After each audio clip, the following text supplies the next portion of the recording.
حدیث میں آتا ہے کہ جب کوئی شخص کسی مریض کی تیمارداری کے لیے جاتا ہے تو 70,000 فرشتے اس کی مغفرت کی دعا کرتے ہیں، اور اس وقت تک کرتے رہتے ہیں جب تک کہ اس کی عیادت کے بعد دوبارہ واپس گھر نہیں آ جاتا، اس وقت تک اس کی بخشش کی دعا ہوتی رہتی۔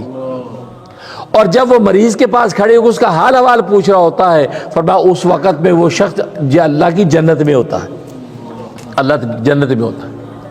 اور تبھی تو لکھا ہے کہ جب مریض کے پاس جائیں تو مریض سے کہے آپ ہمارے لیے دعا کریں، آپ ہمارے لیے دعا کریں۔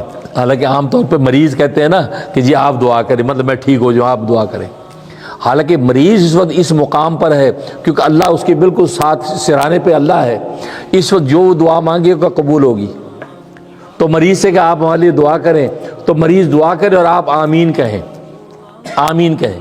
اور اگر مریض کہہ دیجیے آپ دعا کریں، مجبور کر تو آپ دعا کریں، یا مریض سے کہہ جی پھر آپ آمین کہیں، کیونکہ اس کی آمین پر اللہ تبارک و تعالیٰ آپ کی دعا کو یقیناً قبول کر لے گا، کیونکہ قرآن کریم احادیث طیبہ میں، حدیث قدسی میں اللہ فرما دے میں خود موجود ہوں۔